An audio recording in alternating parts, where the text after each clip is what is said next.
Well, I'm sorry for getting back to you a little late on this. Been kind of busy doing some stuff. The wife and I started our ivermectin journey. I started my ivermectin journey back in 2020.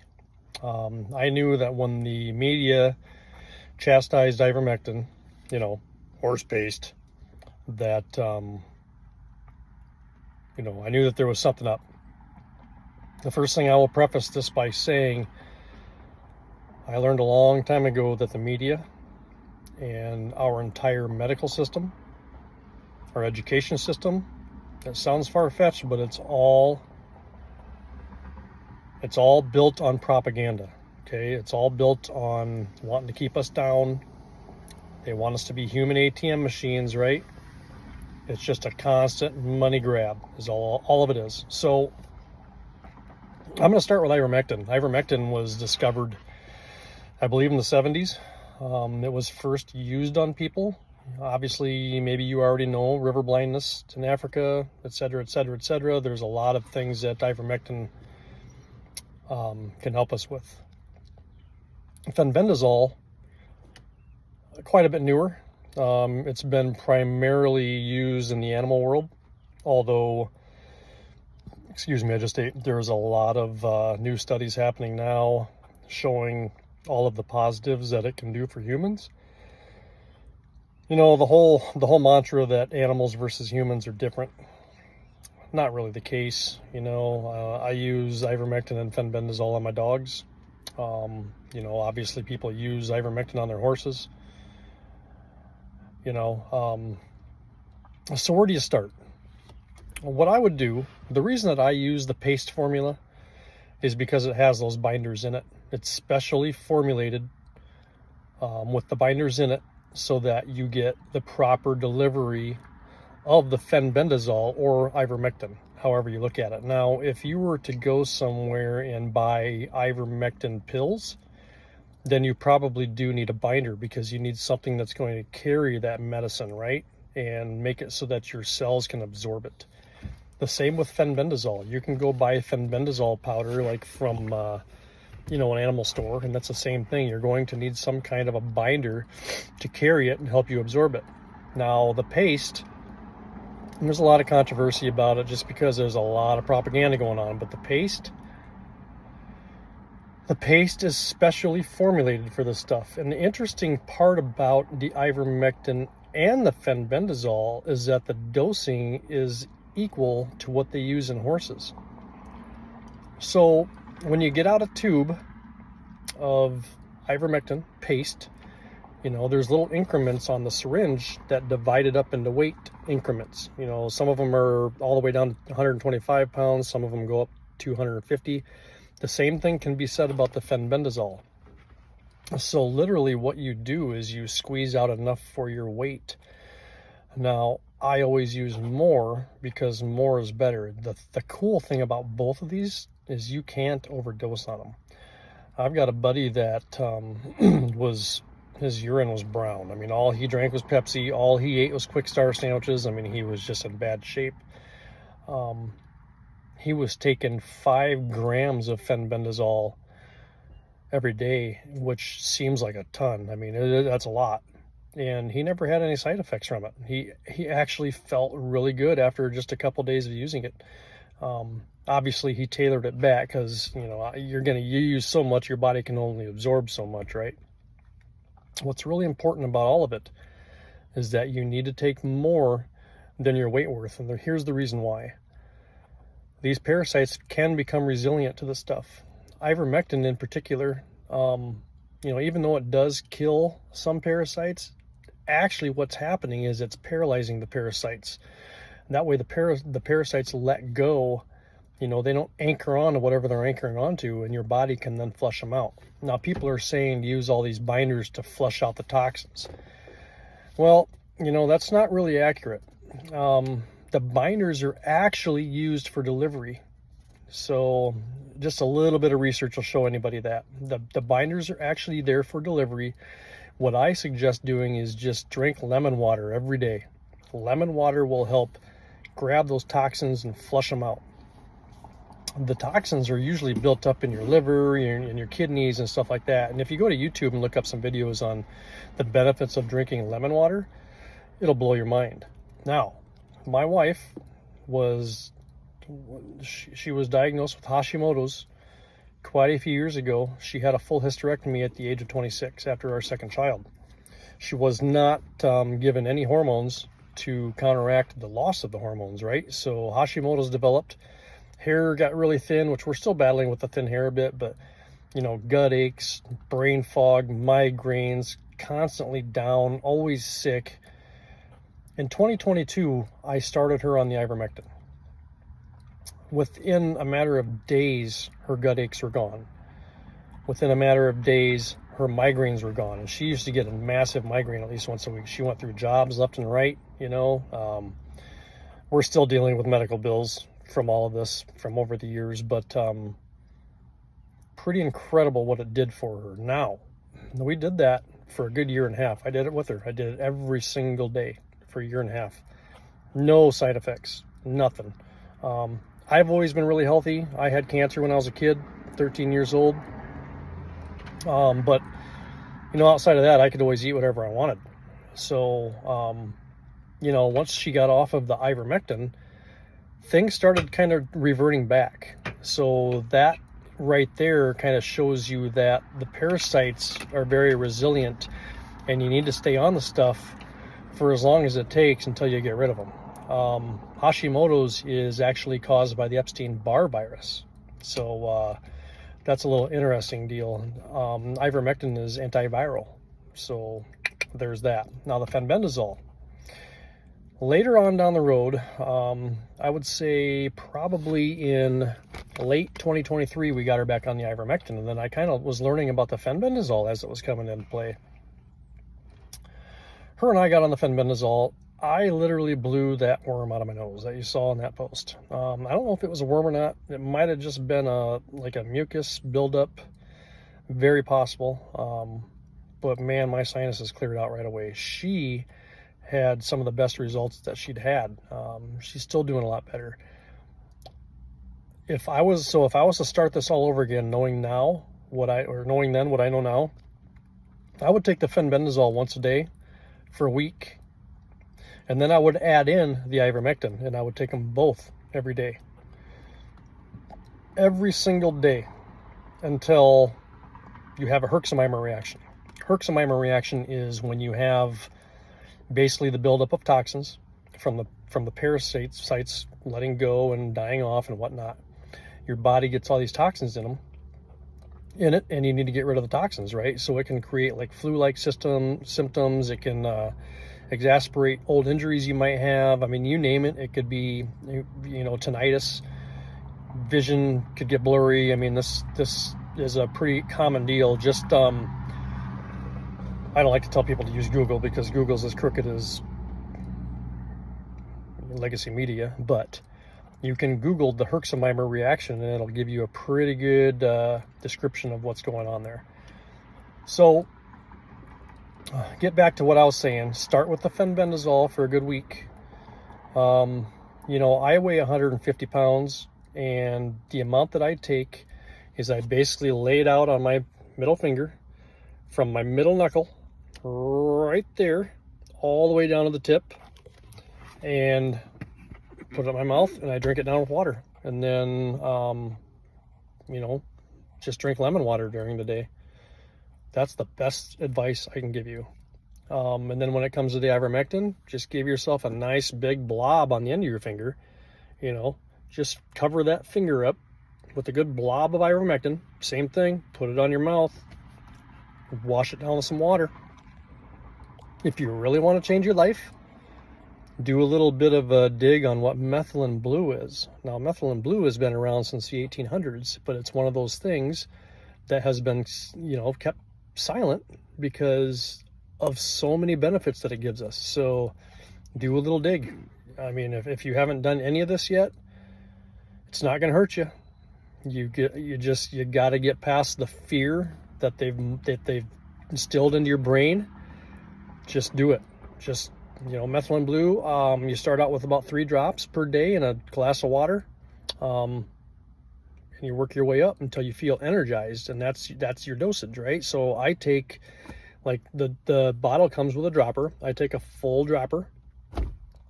Actually, I take 2 full droppers, sometimes 2.5, in a glass of water every morning.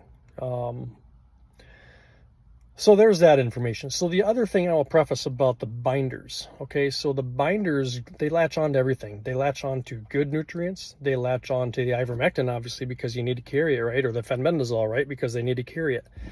But it also latches on to water, right? So too many binders, and this is why I tell people not to use binders when they're using the paste formula. Too many binders can dehydrate you. Too many binders, let's just say you're taking some supplements, or you're taking another medicine, or, whatever, another prescription med, whatever it is. You don't want to take too many binders, because what it's going to do is it's going to latch onto that stuff, and actually it could make it ineffective. So what I like to tell people is, if you are on meds, take your meds, okay, and then wait a couple hours, and then do the ivermectin and the fenbendazole and the methylene blue, right? It's very important to make sure that you're not overdoing the binders, or letting the binders work against you. So like I said, those paste formulas, they're specially formulated to carry these medicines, and if you add more binders, you're just going to hurt the process. A lot of misinformation out there, man. I mean, I'm sure that the internet's full of it. Well, and like I told you, I've been doing this since 2020, and I've done a lot of research on it. I've not only watched videos, I've also done a lot of reading on it.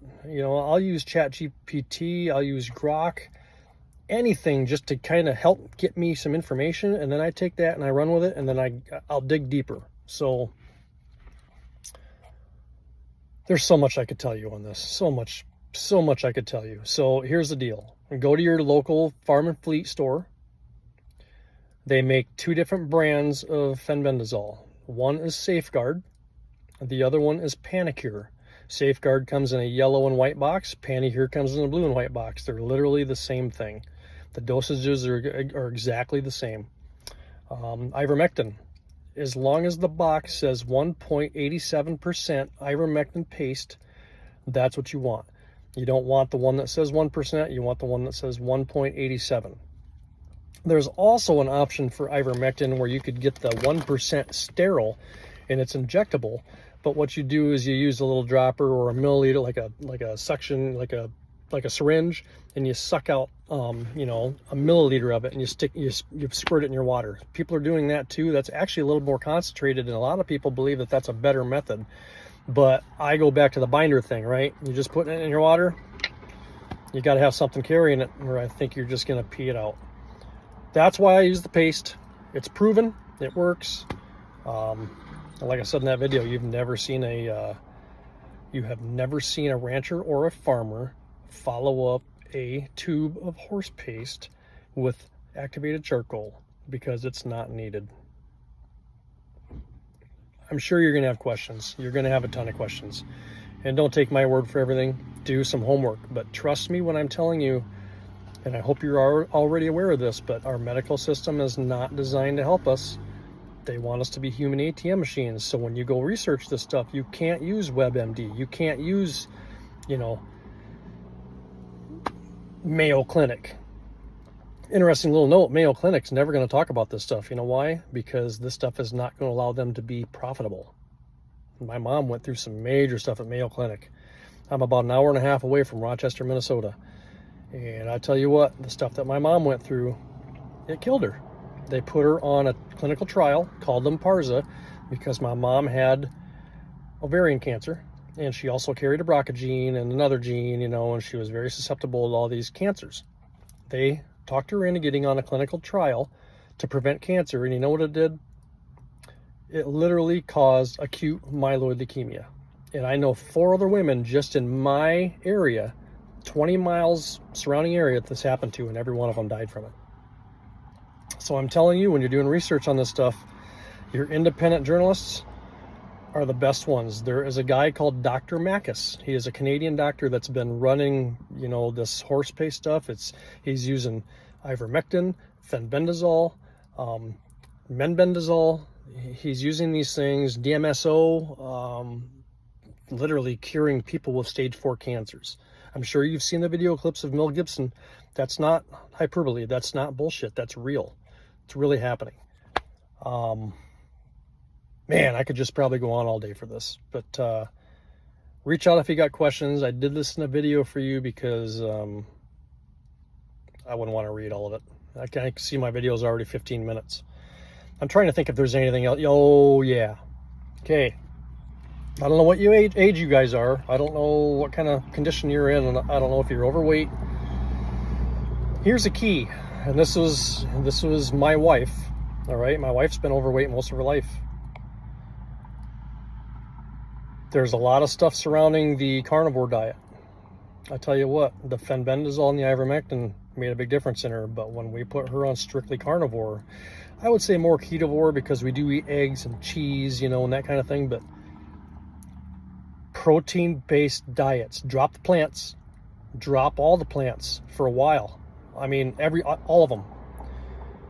Protein base is going to really make a huge, drastic change in you. You're going to shed pounds. You're going to get energy. It's pretty amazing. Now, we have added some vegetables back into our lifestyle, but we do it slowly because we have found out that certain vegetables like broccoli, it'll cause inflammation. And my wife, man, when she eats that stuff, she can tell right away. We'll eat a lot of asparagus. Asparagus is all right. We'll do an onion here and there, but we don't do a lot of vegetables anymore. Man, that's I know that there's a lot of good studies out there and whatnot on a plant-based diet, you know, and maybe that's all true, but I think that I think on an optimum body, that's okay, right? But people that are obese or having issues, look at the animal kingdom. You don't see a bunch of fat lions running around. You don't see fat cheetahs and, you know, that kind of stuff. You do see fat cows, right? So to reiterate what I'm talking about, ivermectin. I'm going to back up. Fenbendazole for a week. Take fenbendazole for a week, okay? And then add in ivermectin, and now you're taking them both at the same time, okay? And if you really want to get rid of the brain fog, and, you know, I don't know if you got history of dementia in your family or anything, but methylene blue, man, the studies on that going on since the 1800s, holy moly. I use methylene blue every single day. I have been for, I would say, probably 4 or 5 months now. It's huge. So fenbendazole for a week, add in ivermectin and methylene blue, okay?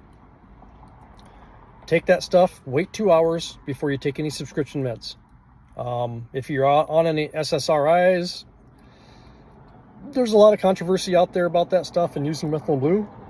My wife was on them and was weaning herself off while we added in the methylene blue. She never had any side effects. And to be quite honest with you, most, from what I understand, and I haven't looked into this personally, but all of the studies that said you shouldn't use any methylene blue with SSRIs, they've been pulled because there again, it was propaganda. They didn't want people to use them because they were on the SSRIs, right? And the pharmaceutical companies are getting money. You can draw a conclusion. How did I come to the conclusion on all this medical stuff? I've been down the rabbit holes for quite a while, right? And I was sitting in my house one day and I was thinking about I call it the clot shot. I was thinking about the clot shot, and it all dawned on me one day. I'm like, these flu shots, people take the flu shot every year and then they get sick. Well, then they go to urgent care and they either get put on some, you know, some pill. It's just, you see where I'm going with this? It's a constant cycle, right? They want to keep us down. They want to keep us coming back. What's the best customer? A returning customer. So take your life into your own hands. Take the fenbendazole, take the ivermectin, take the methylene blue. Now, how long do you do this? Well, you're going to do this forever. Now, you're going to do it every day until you feel great. Now, that might take 6 months. It might take 6 weeks. Depends on what you're dealing with. But you're going to do it every day. And then what you're going to do is you're going to do it once a month. After you feel good, you can stop. But you're going to do it once a month. A lot of people do it on the full moon. Do it for a 6-day cycle. Okay? The reason being, we're always going to be picking up parasites. Now, here's the other thing, key factor that I didn't lead into. This is probably debatable, but this is kind of the conclusion I've come to, and you're starting to see a lot more of it in the social media stuff. 90% or higher of our ailments as human beings come from parasites. There's a reason that the United States, they don't do parasite cleanses anymore. We think that our way of life is so sanitary now that we don't need it. Well, that's a bunch of bull shit. There's lots of other countries around the world that still do this routinely. So I want you to really consider that. I am a truther. I am not here to push any bullshit. I'm here to help you. So I hope this video gets to you. I hope you watch the entire thing and ask some questions. That's the only way you're going to find out. Ask questions.